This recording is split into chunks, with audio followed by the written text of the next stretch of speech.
The past perfect tense. A. This tense is used when out of two actions it is necessary to emphasize that the preceding action was completely finished before the succeeding action started. এই tense বা কালটি ব্যবহৃত হয় যখন দুটি কাজের মধ্যে পূর্ববর্তী কাজটি তার পরবর্তী অর্থাৎ দ্বিতীয় কাজটি শুরু হওয়ার আগে সম্পূর্ণরূপে সমাপ্ত হয়ে গিয়েছিল। অর্থাৎ অতীতে যখন দুটি কাজ হয়, দুটি কাজের মধ্যে যে কাজটি সম্পূর্ণরূপে সমাপ্ত হয়ে গিয়েছিল দ্বিতীয় কাজটি শুরু হওয়ার আগে, তখন ওই প্রথম কাজটির উপর গুরুত্ব আরোপ করতে আমরা প্রথম কাজটিকে পাস্ট পারফেক্ট টেন্সে লিখব। For example, 1 number, I had gone to Delhi last week before my father came. গত সপ্তাহে বাবা আসার পূর্বে আমি দিল্লি গিয়েছিলাম, অর্থাৎ দিল্লি চলে গিয়েছি। তো এখানে দিল্লি যাওয়ার কাজটা বাবা আসার আগে ঘটেছে, তাই দিল্লি যাওয়ার কাজটি পাস্ট ইনডিফিনিটে করা হয়েছে এবং বাবা আসার কাজটি পাস্ট ইনডিফিনিটে করা হয়েছে। 2. I had gone to Delhi last week. এটা কিন্তু ইনকারেক্ট। অ্যাকচুয়ালি টেকনিক্যালি এটা কারেক্ট, কিন্তু এটা ইনকারেক্ট এই কারণে এখানে দুটো ঘটনা বর্ণনা নেই। কারণ এখানে আমি কি করে বুঝবো যে কোন ঘটনাটি কোন ঘটনার আগে ঘটেছে, ঠিক আছে? তো সেহেতু এখানে সিঙ্গেল সেন্টেন্সকে পাস্ট পারফেক্ট টেন্সে না করাই ভালো, এটাকে পাস্ট ইনডিফিনিটে করার দরকার ছিল, যেহেতু এখানে কোনো ঘটনা আরেকটি ঘটনা আগে বা পরে ঘটার কোনো ব্যাপার নেই। B. Sometimes preceding action is implied. মাঝে মাঝে পূর্ববর্তী কাজটির ইঙ্গিত দেওয়া থাকে বা সূচিত করা থাকে। And is indicated by the use of, এবং এটি নির্দেশিত হয় ever, just, recently, already, yet, so far, till, by the time, before, after, এরকম বিভিন্ন শব্দগুলির দ্বারা। তো সেক্ষেত্রে আমরা পূর্ববর্তী সিঙ্গেল সেন্টেন্সটিকেও লিখতে পারবো পাস্ট পারফেক্ট টেন্স হিসেবে, যদি সেখানে আমরা এইসব শব্দগুলি ব্যবহার করি। তো উদাহরণ হিসেবে দেখা যাক, 1. I had already taken breakfast.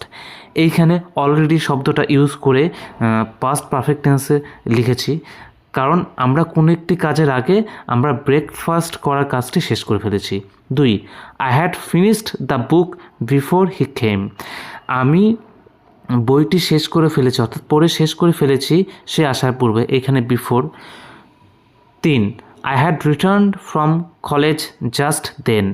আমি ঠিক তখনই কলেজ থেকে ফিরে এসেছি। 4. I finished the book after I had returned from college. আমি বইটি শেষ করেছি কলেজ থেকে ফিরে আসার পরে। তো এখানে আফটারটা দিয়ে কলেজ থেকে ফিরে আসার কাজটি আগে হয়েছে সেটাই বোঝানো হয়েছে। C. This tense is also used as time expression with since, for, how long, whole, all, throughout, all along, etc.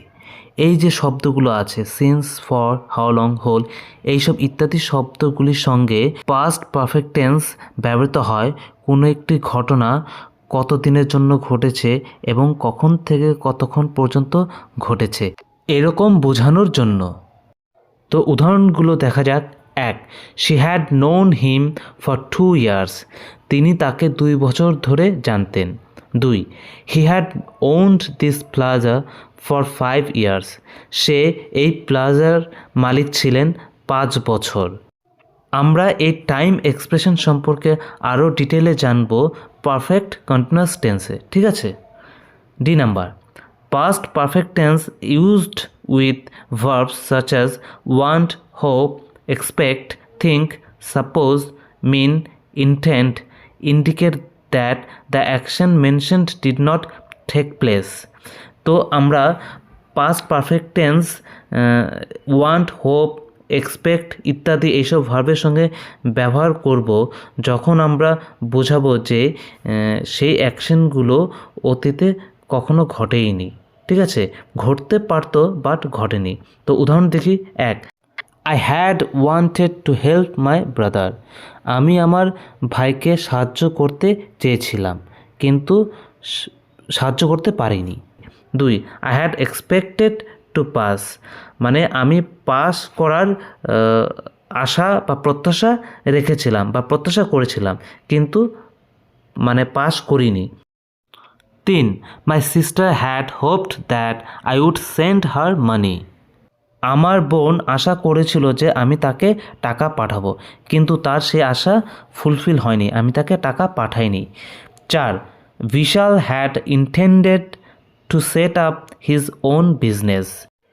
বিশাল তার নিজের ব্যবসা স্থাপন করতে চেয়েছিল কিন্তু এক্ষেত্রে সে স্থাপন করতে পারেনি অর্থাৎ সক্ষম হয়নি। এখন এক্সারসাইজ দেখে নেওয়া যাক। After the guests had left we did the washing. She had typed all the material by last evening. We had finished shopping before it started raining. The house had belonged to him since his birth. She was not present because she had left office when her boss called her. আজকে video এই পর্যন্তই। তো সবাই ভালো থেকো।